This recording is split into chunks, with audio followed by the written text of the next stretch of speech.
और अब मैं चाहूंगा कि Indian Medical Association Rajasthan branch के state president doctor Rajnish Sharma से मैं चाहूंगा कि वो इंडियन मेडिकल एसोसिएशन की तरफ से अपने विचार व्यक्त करें और हमारी सभा को उद्बोधित करें। धन्यवाद।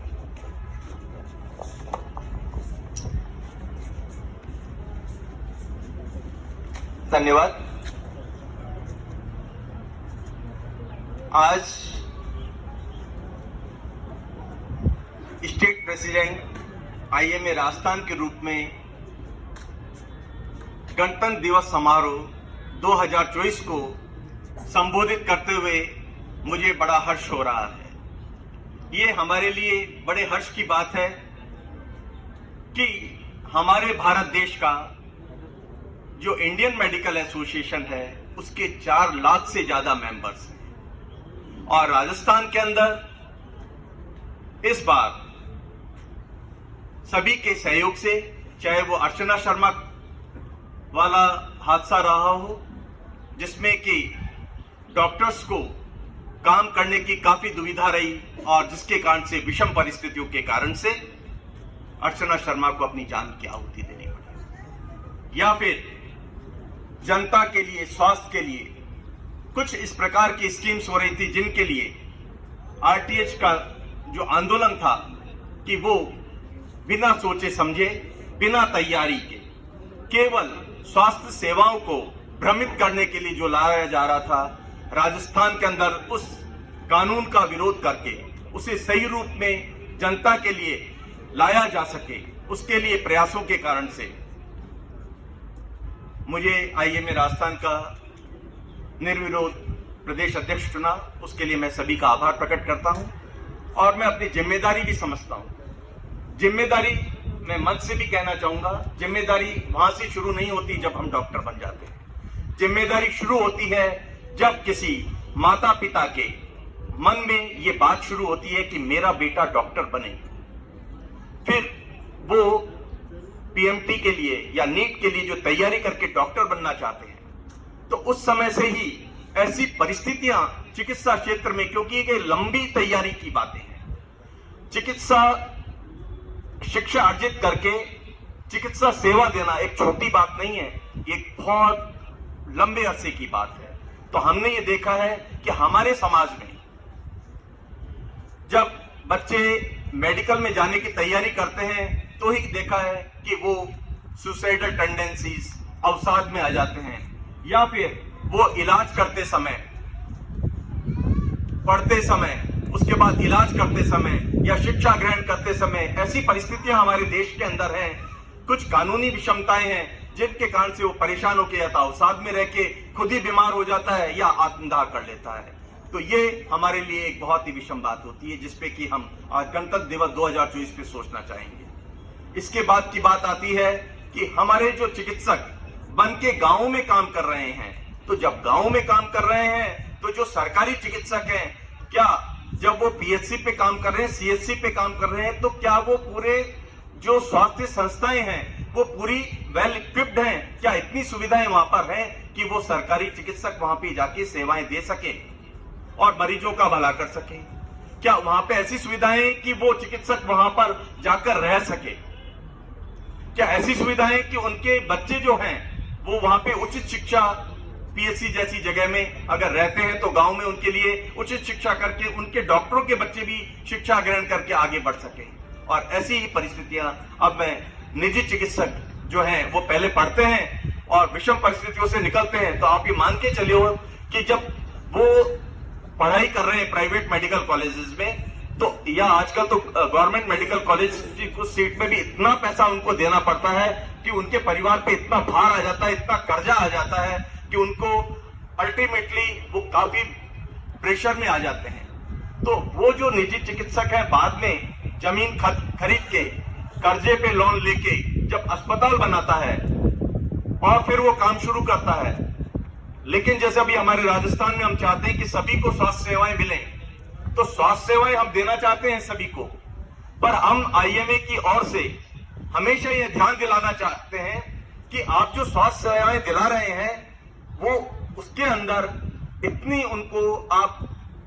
रेट्स दीजिए ताकि वो अस्पताल अपना काम चला सकें और मरीजों को अच्छी सेवाएं दे सकें। आज 50 तरीके के कानून हैं, उनके लिए फीसेस देनी पड़ती हैं और इतना ज्यादा खर्चा आता है, और लोन आदि का पैसा देने के बाद वो जब अस्पताल ही सरवाइव नहीं कर सकता तो वो मरीजों के सरवाइव करने के लिए कैसे काम करेगा। मैं इन स्कीम्स की एक दुविधा की तरफ आज के दिन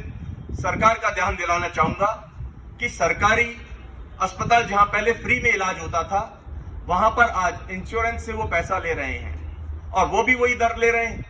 जो दर वो प्राइवेट हॉस्पिटल्स के लिए दे रहे हैं। जबकि आप ये मान के चलिए वहां पर सबकी बिल्डिंग आपकी फ्री है, सारा रख रखाव फ्री है, सबकी तनख्वाह आपको फ्री मिल रही है, बिजली फ्री मिल रही है, जबकि ऐसा निजी अस्पतालों में नहीं हो रहा है। तो आप निजी अस्पतालों की इन समस्याओं के बारे में भी समझें और उनको कम से कम इसका 30% से 50% अगर आप देंगे तभी वो अस्पताल सर्वाइव कर सकेंगे। और निजी अस्पताल क्यों आपके लिए आवश्यक है ये बता दूं, अभी भी हमारे भारत देश में 70% जो चिकित्सा सेवाएं हैं वो प्राइवेट हॉस्पिटल्स के द्वारा दी जा रही है। इसके बाद जो हमारे मेडिकल टीचर्स आते हैं उनको भी इतना वेतनमान होना चाहिए कि वो प्राइवेट प्रैक्टिस की तरफ जाए नहीं, वो मेडिकल कॉलेजेस में काम करें, अपना शोध पे काम करें, केवल अपने सब्जेक्ट के ऊपर काम करके उनका विकास करें। तो अगर इस प्रकार से हम कर पाएंगे तो हम बहुत अच्छी अपनी चिकित्सा सेवाएं देना पाएंगे। मैं इस राष्ट्रीय चेतना वर्ष 2024 को स्वास्थ्य चेतना वर्ष भी कहना चाहूंगा, और मैं भारत सरकार का, राजस्थान सरकार का चिकित्सा एवं स्वास्थ्य सेवाओं का एक ही ध्यान दिलाना चाहूंगा कि सबसे पहले जो अपना एंटीबायोटिक से जो रेजिस्टेंस हो रहा है वो इसलिए हो रहा है कि आपके जो ये एंटीबायोटिक्स हैं वो बिना प्रेस्क्रिप्शन के हर मेडिकल स्टोर वाला ले सकता है। हर झोला छाप आदमी जिसको उसकी नॉलेज नहीं है वो उसको गांव में या कहीं पे भी लगा सकता है। मैंने देखा है पेट दर्द के लिए लोग इंजेक्शन एम्पिसिलिन लगा रहे हैं, उसको यही पता नहीं है कि एंटीबायोटिक है, इसका दर्द से कोई लेना देना नहीं है। हमें अभी एक सर्कुलर प्राप्त हुआ है डॉक्टर्स को कि आप एंटीबायोटिक्स जो है जरूरत हो वहीं पे लिखें, लेकिन मैं आपको बताना चाहूंगा कि हमारे पास आने से पहले मरीज 2 एंटीबायोटिक लेके आता है, एक तो वो अपने आप ले लेता है और एक फिर वो जाके मेडिकल स्टोर से कहता है यार इससे फायदा नहीं आया मेरे को, एजिथ्रोमाइसिन तो मैं ले चुका हूं 5 दिन, फायदा नहीं आया, अब क्या लूं, तो वो उसको दूसरा एंटीबायोटिक दे देता है। जब फायदा नहीं तब तो वो हमारे पास आता है। ऐसी परिस्थिति में डॉक्टर के सामने ये होना बड़ा परेशानी का काम हो जाता है कि वो क्या करे। तो इसके लिए एक ही है, बिना प्रेस्क्रिप्शन के एंटीबायोटिक नहीं हो, तभी हम इसका जुडिशियल यूज कर पाएंगे और एंटीबायोटिक रेजिस्टेंस को रोक पाएंगे। दूसरी हमारी जो बातें हैं, जैसे अभी बताया, अवसाद और सुसाइड टेंडेंसी नहीं हो, इसलिए वर्क प्लेसेस एट ईज होने चाहिए। हमें कोई भी चिकित्सा पद्धति हो, हम यहाँ पर एलोपैथी की बात करते हैं इंडियन मेडिकल एसोसिएशन में, जो भी चिकित्सा पद्धति हो उसका विकास हो और वो शुद्ध हो, उसमें मिलावट ना हो, उसमें मिक्सोपैथी नहीं हो। अगर आप एक ही चीज के अंदर, आप दूध के अंदर मिर्ची डालेंगे, अलग अलग चीजें डालेंगे तो नहीं हो पाएगा। तो जिस भी पैथी से आप इलाज करें वो विशुद्ध होनी चाहिए। हम मिक्सोपैथी का भी विरोध करते हैं। मैं आईएमए राजस्थान की तरफ से एक और ध्यान दिलाना चाहूंगा कि हमारे चिकित्सा संस्थान जो हैं, मेडिकल कॉलेजेस हैं या बड़े हॉस्पिटल्स हैं, उनके अंदर क्लिनिकल रिसर्च की बात हो, शोध की बात हो। अगर आप ये मान के चलिए हमारे देश के अस्पताल अच्छे होंगे तो हमारा मेडिकल टूरिज्म डेवलप होगा। मेडिकल टूरिज्म बहुत बड़ी बात है जो हमारे देश की आर्थिक उन्नति भी करना चाहता है। हमने देखा है विदेशों में जो रेट्स होती हैं, हमारे को भारत देश की ये रेट्स ज्यादा लगती हैं, लेकिन वो इसलिए लगती हैं कि आप छोटी सी जुकाम के लिए 7 स्टार हॉस्पिटल में जाते हैं। अगर आप पास के हॉस्पिटल में जाएंगे तो आपको ऐसा कदापि नहीं लगेगा। लेकिन अगर आप ये देखेंगे विदेशों में जितनी रेट्स होती हैं उसके 10% में ही हमारे कॉर्पोरेट हॉस्पिटल यहाँ पर सेवाएं दे रहे हैं। विदेशों में कई बार आपकी इतनी लंबी क्यू होती है कि आपको 3-3, 6-6 महीने तक नंबर नहीं आता, लेकिन आप सेम डे जाके आप हमारे भारत देश के अंदर काम करा सकते हैं। तो अगर हम इन चीजों पे ध्यान रखेंगे तो मेडिकल टूरिज्म को बढ़ावा देके हमारे देश की अर्थव्यवस्था को भी बढ़ा पाएंगे और भारत जो आध्यात्मिक रूप से विश्व गुरु है, जो अब अर्थव्यवस्था में आगे बढ़ रहा है, चिकित्सा के क्षेत्र में भी अगर भारत सरकार इसको भारतीय स्वास्थ्य चेतना वर्ष बनाए और मेडिकल फील्ड के ऊपर ध्यान दे, तो आप मान के चलिए हमारा देश भारत चिकित्सा के क्षेत्र में भी विश्व गुरु होगा। और इसका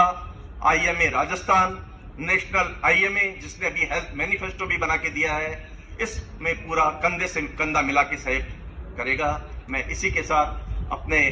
वाणी को विराम देना चाहूंगा और आप सभी का इसमें सहयोग चाहूंगा। धन्यवाद।